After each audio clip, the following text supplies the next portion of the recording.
दोस्तों अगर आपको भी लगता है कि इंस्टाग्राम सिर्फ एक सोशल मीडिया ऐप है जिस पर लोग सिर्फ चैटिंग और अपने फोटोज या वीडियोस शेयर करने आते हैं, तो ये तुम्हारी सबसे बड़ी भूल है। इंस्टाग्राम आज के टाइम पे सिर्फ एक hate speech, racism, cringe content और एक ऐसा ऐप बनकर रह चुका है जिस पर एडल्ट कंटेंट को धड़ल्ले से प्रमोट किया जा रहा है, क्योंकि यहाँ के इन्फ्लुएंसर्स हेट स्पीच और न्यूडिटी से ही व्यूज छापते हैं। आज के टाइम पे अगर आपको फेमस होना है तो उसके लिए आपको ऑनलाइन गुंडा बन के लोगों को और अंडर एज लड़कों को मारना है, उन्हें गालियां देनी है, गधे की टट्टी खानी है, नाले का पानी पीना है। और अगर इनमें से कुछ भी नहीं आता तो कपड़े उतार कर सिर्फ रील्स बनानी है और लो हो गए फेमस। हमने उचक्कों को, लफंगों को, नालायकों को, दुखड़ों को श्रेष्ठ मान रखा है।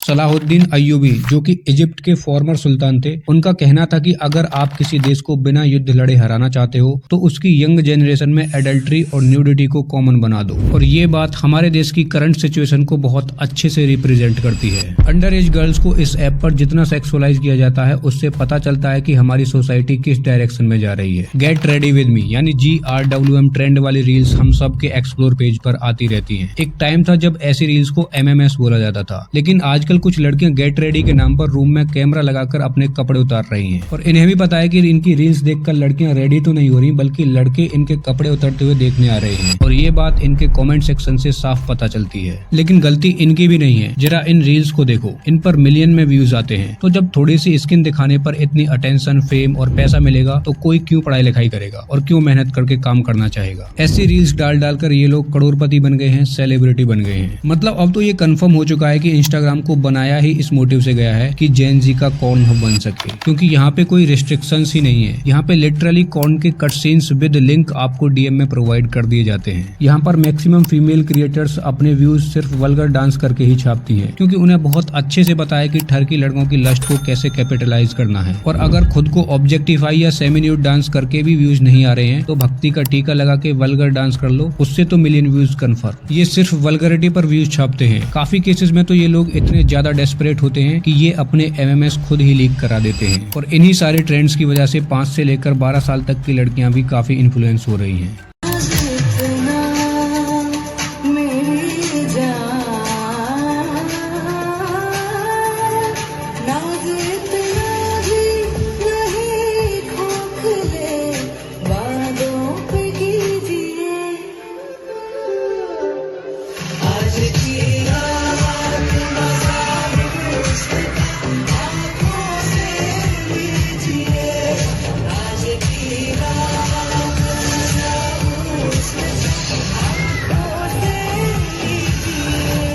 ना अभी आप खुद सोचो कि हम सब एज ए सोसाइटी कितना गिर चुके हैं कि 5 साल तक के बच्चों का भी ब्रेन वॉश हो रहा है और कोई कुछ नहीं बोल रहा। ना पेरेंट्स, ना स्कूल अथॉरिटीज, ना इवेंट ऑर्गेनाइजर और ना ही सोसाइटी। अब ऐसे वल्गर आइटम सॉन्ग्स पे एक छोटी सी बच्ची का डांस करना भी हम लोगों ने नॉर्मलाइज कर दिया है। तो इसी की वजह से ना जाने कितनी सारी अंडर एज लड़कियां इंस्टाग्राम पे आके वल्गर कंटेंट बनाती हैं। वहीं इंस्टाग्राम की एक और डार्क साइड ये है कि इंस्टाग्राम एक डिजिटल कोठा बन चुका है। यहाँ पर आपको काफी आसानी से पेटीएम गर्ल्स मिल जाएंगी जिन्होंने लिटरली अपने रेट्स के डेक कार्ड्स बना रखे हैं। न्यूड पिक्स के अलग चार्ज, वीडियो कॉल के अलग चार्ज, और अगर आप डिजिटली सेटिस्फाइड नहीं हैं तो रेड लाइट एरिया के फुल फ्लैश्ड ब्लॉग्स भी मिल जाएंगे, जहाँ पे ये लोग लोकेशन, रेट्स और कॉल डिटेल्स सब शेयर करते हैं। बस आपको कॉल करके बुकिंग करानी है। मतलब आपको सारी services all in one Instagram पर ही मिल जाएंगी। और जो लोग ये सर्विसेज लेते भी हैं तो उनके साथ बहुत बड़े बड़े स्कैम्स भी होते हैं। उनके पैसे छीन लिए जाते हैं, उनको ब्लैकमेल किया जाता है और कभी कभी तो उनको मार भी दिया जाता है। और इसी घटिया इंस्टाग्राम कल्चर ने लोगों का माइंडसेट इतना ज्यादा चीप कर दिया है कि कुछ चंद व्यूज के लिए माँ बेटे के रिश्ते को भी इन्होंने बर्बाद करके रख दिया है। किसी को फर्क ही नहीं पड़ रहा कि ऐसे घटिया कल्चर की वजह से कितने डायर कॉन्सिक्वेंसेस होने वाले हैं, क्योंकि इसी घटिया कल्चर की वजह से मार्केट में नए नए टर्म्स आ रहे हैं, जैसे high body count, situationship, open relationship. आज के टाइम पे अगर आपकी नॉलेज कम हो या आपका IQ कम हो तो चलेगा, लेकिन अगर आपका बॉडी काउंट लो है तो आपको चूतिया मान लिया जाएगा। वर्जिन होना आज के टाइम पे एक लूजर की निशानी है, इसलिए इस जनरेशन ने हाई बॉडी काउंट कल्चर को प्रमोट करना शुरू कर दिया है। और बात सिर्फ यहाँ तक ही नहीं रुकती, इंस्टाग्राम पे 3 में से 1 रील आपको जेंडर वॉर प्रमोट करती हुई दिख जाएगी। मतलब यहाँ के क्रिएटर्स का काम है दोनों जेंडर्स के बीच में लड़ाई करा के एंगेजमेंट लेना, क्योंकि इंस्टाग्राम पर आज के टाइम पे काफी सारे लड़के लड़कियां एक दूसरे से नफरत करते हैं, जिसका असर आपको रियल लाइफ में भी देखने को मिल जाएगा। और इसी माइंडसेट के चलते जो ऑडियंस भी है उन्हें सिर्फ क्रिंज इन्फ्लुएंसर्स को ही देखना और फॉलो करना अच्छा लगता है। आज की जनरेशन ऐसे लोगों को अपना आइडियल मानती है जो इंस्टा पे लाइव आके गुंडागर्दी करते हैं, अंडर एज लड़कों को बुली करते हैं और बरादरी के नाम पर फेम कमा लेते हैं, और फिर इन्हें क्रिमिनल्स की कैटेगरी में रखने के बजाय एक स्टार की कैटेगरी में रखा जाता है। क्योंकि इंडिया का सबसे बड़ा brain rot show Bigg Boss, वो भी ऐसे ही लोगों को इन्वाइट करता है। और ऑडियंस भी कितनी बेवकूफ कि अगर उनका so called ideal big boss नहीं जीत पाता है तो उनके लिए आंसुओं की नदियां बहा देते हैं। आई प्रॉमिस कि अगर मेरा सगा भाई भी बिग बॉस में आएगा ना, मैं बिग बॉस नहीं देखूंगा। I promise. बताओ यार, आपने क्यों हरा दिया एक बंदे को? और फिर यही क्रिंज इन्फ्लुएंसर्स लड़की को छेड़ना भी कंटेंट समझते हैं और उन्हें लगता है कि वो ऐसा करके बहुत कूल बन जाएंगे, और फिर ऐसा वो चाहे इंडिया में करें या फिर फॉरेन में। एग्जाम्पल के लिए आप इस चूतिए को ही देख लो। ये बेचारी खटी खटी देखती रहे। आजा आजा बैठ जा। फोटो खिंचवा रही है क्या? पाद नहीं खड़ो।